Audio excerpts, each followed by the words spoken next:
Welcome back to Can You Come Home? Last week we covered how I reached the decision that I was officially going to file for divorce and leave my marriage. It is my experience that in most kind of crisis situations, there is this thing that happens right after the inciting event, which is usually very horrible, that I refer to as kind of like the funeral phase. It's when a certain amount of functionality shows up because there are logistics that need to be taken care of, there are events to attend to, there's a certain like swell of the people around you that love and support you, and they're very present, and to some degree you're interacting with them. And there's this kind of like tidal wave of activity that kind of carries and propels you through what is a horrible situation, but nonetheless, you're moving forward and you're doing things that feel productive to a certain degree. My funeral phase ended when I decided to file for divorce. None of this had been easy, cute, charming, darling. None of it had been good. But after that decision, it's like any semblance of the funeral phase and the ability to kind of like have the events propel me forward and show up with functionality and do the next thing next and be able to manage things and know what to do ceased to exist, which I think is really normal and to be expected. At some point, we have to deal with the reality of the crisis, and that's where I found myself. That would have been hard enough on its own to deal with the reality of the crisis that I found myself in, which was the end of my marriage as I knew it and the disintegration of the family unit that we had created. In addition to that, there were a series of events which seemed to me to be particularly too much. It was the kind of thing where I was doing the best I could with the normal life stuff on top of this heavy crisis. What I didn't need were additional layers of hardness to deal with, and yet it felt like that's what I was dealt. I am now regularly meeting with my therapist, who I know and love, and she has done a lot of work with me. And at one point, as I'm describing what's going on and the way that I'm feeling about the loss of this marriage, she looked at me and she said, "What you're describing sounds a lot like losing a child." Now, I want to pause and say, I have never lost a child. It's a particularly pungent kind of metaphor, and I cannot pretend to imagine what that kind of loss would be like. However, because she's the one that brought that metaphor to my attention, it gave a framework to my grief. It gave me something to picture when I was grieving the loss of a marriage. Because on the one hand, I wasn't particularly fond of the way that I was feeling. I had felt darkness for a really, really long time. So there was this strange sort of relief that I've talked about. But now I found myself squarely in the grief associated with losing something that had been a part of my life, my everyday life, for 23 years. And I lost it in a way that felt out of nowhere, very sudden, very tragic. I didn't see it coming. I left for work on that Friday. Things were quote unquote fine as they could be. And then without warning, that afternoon, my marriage was gone. Yes, I had to walk through the decision of what to do next. And yes, we separated. And yes, I had to go through the decision on getting a divorce or not getting a divorce and all that. But the reality was that Friday afternoon, without warning, this thing that I had carried with me most of my life and poured myself into was gone. And she compared that to the grief of losing a child. And she said, you can't keep holding on to something that's not alive anymore. You can't bring breath back to it. It's gone. You need to let it go. That was one of the darkest conversations I've had in my life as it relates to processing grief. The darkness of that reality hit me profoundly. I slipped into a state of being that was barely functional. I could do what I needed to do from a very baseline level. I could take care of my kids and get them to school. I could make sure they got home in the afternoon. I could make sure we all had something to eat. And that was about it. I could show up at work and check the boxes but just barely. I really did not have the capability to do much more than the bare minimum. I would have to get back in my bed multiple times a day just to kind of like reset and to regain some functionality and some just physical stamina. I was just drained. I had nothing left in my tank, physically, emotionally, mentally. And yet, the cruel part is, in a situation like this, life does not stop. Life keeps going. And one of my children very quickly had a birthday to celebrate. And in our home, birthdays are a big deal, and we have a whole routine around how we celebrate and the traditions involved in that.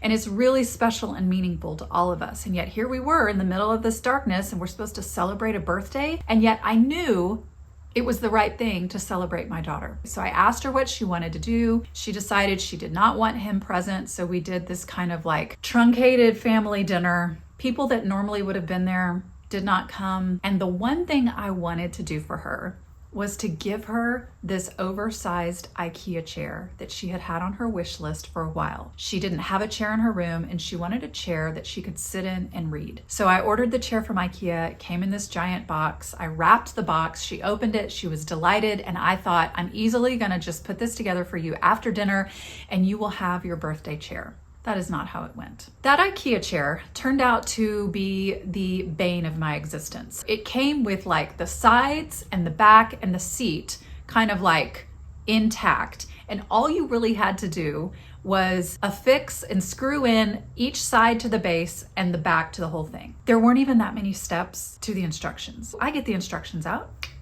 I'm Allen wrenching my little heart out. And the last step was to turn the chair upside down, and there was this bar that went across the bottom with this strap thing, and you were supposed to turn this lever a particular way, and it would like kind of pop the strap tightly into place to kind of like give the chair the final structure that it needed to support the person sitting in it. It looked so simple, and yet I could not, for the life of me, get that piece to pop into place. I finally went to bed that night, was like, look, I'm gonna come back to this tomorrow with fresh eyes, fresh hands, fresh muscles. We'll take care of this tomorrow. I'll take care of it while you're at school. I go at it again the next day. I am watching YouTube videos. I am pulling up the IKEA website. I am on Reddit looking at other people who have assembled this chair, and everything points to this should be a really easy assembly. It's A, B, C, and D. And I swear to you, for the life of me, I could not get it to pop into place. I am a mechanical person. I understand kind of the ins and outs of how things work. And I was looking at these instructions and looking at these pieces and thinking, this isn't working. And I thought, okay, you know what? The chair is faulty. So I package it back up, tape it up, return it, order another one. It arrives. I'm like, great, your chair is here. I'm so sorry it took so long. Let's open it up. Let's assemble it. And you're gonna have your birthday chair. Same thing happened. Could not get that final piece into place. At this point, I am having not only the hardest time doing the bare minimum, I do not have the capacity to interact with a challenging IKEA chair. All I want is to give my daughter her birthday chair. All I want is to feel like I can accomplish this simple mechanical task. I'm good at this, I know how to do this, and yet I could not get the chair to assemble. Finally, at my wit's end, I decide to engage my mechanical brain and to look at the chair underneath. And I kind of like wipe the slate clean. And I just look at it from kind of like a mechanical standpoint. Okay, we've attached this, we've attached this. I've watched enough videos to understand the way that the chair is supposed to function. And I'm looking at the parts, I have put the instructions aside, and I realize, oh, it's not pivot this to the right. It's pivot this to the left. And when I go to pivot it to the left, sure enough, the piece pops into place, the chair is assembled, and it really was that easy. Turns out the instructions were faulty, and I had been following those instructions to a T, but what it required of me was to let the instructions go, to look at the chair, and to engage a part of my brain that happened to be good at this. And when I did, I was able to figure out on my own how to assemble this stupid IKEA chair. That was the kind of thing that I did not have the capacity for, and yet had to do it. I didn't have anyone at the house to help me. I felt so alone. I couldn't afford to pay someone to come assemble this simple IKEA chair. And even if I had and they had followed the instructions, what were they going to do that I couldn't figure out? I knew in myself that I knew how to follow instructions. And it was the kind of challenge that in the best scenario kind of would have been a lot, but in the situation that I was in, it felt like too much. And then there was the birthday party for my friend. This particular friend is one of my favorite people and someone who I feel really close to. I know her family and her extended family. I feel very safe with them and comfortable, and she was having a big deal birthday party. It was Oktoberfest themed, and I thought to myself, I don't really feel like socializing, but I can imagine going to this party for just a little bit because I know a lot of the people there and they're safe people, and I can stand in the corner and talk with someone, and it's a costume party and I love a costume. And sure enough, Amazon had a cute little Oktoberfest lederhosen costume that arrived the next day, and I put it on. I was like, this feels like me. This is the kind of thing that I enjoy doing. I bet this would be good for me. So the day of the party arrives and I'm getting ready, and I can't remember why, but I could not stop crying. And it was the kind of thing where, I don't know if I was tired or something had happened or if it was just particularly emotive that day, but I could not stop crying. And not like in a cute way, but in I've been crying for an hour. My face is puffy, and that's okay. I don't mind if my face is a little puffy, but for the life of me, I could not stop crying. And I had the costume on, and all I wanted to do was go to this party and see a few people that I know and have a little party food and maybe have a drink and then come home and feel like I had done something that felt like me. And instead, I stood there in this stupid costume and could not stop crying. And it made me so angry. I wanted to go enjoy something and I couldn't because everything is so hard and everything is so dark and everything is so sad that I can't stop crying. I cannot even go to a stupid birthday party and feel like a normal person. So I did not go to the party. So the nightmare continues. We have the chair that could not get put together. We have the birthday party that I had to skip because I could not stop crying. And then on a Sunday afternoon, leaving church a few minutes early to drive my daughter to a school function, I am walking across the street in a pair of shoes that I have worn a million times with no problem. And 1 minute I am on my feet, and the next minute I am fully on the ground. I have fallen. I have tripped over nothing. I have not stumbled. I have just, I don't know why, fallen to the ground. And the road was paved in that kind of jaggedy, sharp asphalt. It wasn't like the smooth blacktop. It was that kind of not bumpy, it's not like cobblestone, but the pieces of asphalt in the gravel of the road were very sharp and sticky uppy. And when I fell, my kneecap landed squarely on top of one of those pieces of asphalt. My hand caught this part of me, and then my hip caught the other. I am in the middle of the road. My daughter is walking ahead of me to the car. She turns around and sees me on the ground. I am crying. Blood is trickling down my leg. The asphalt has punctured my kneecap through my clothing. I have little pieces of asphalt in my hand. My hip is throbbing, and all, again, protected by my big sunglasses. I am crying. I'm trying to reassure her that I'm okay. She can see that I'm clearly not okay, but I'm like, let's get in the car. I'm gonna drive you to your thing. We get in the car. I am like shaking, bleeding, crying, just getting her to the school. I drop her off. She closes the door.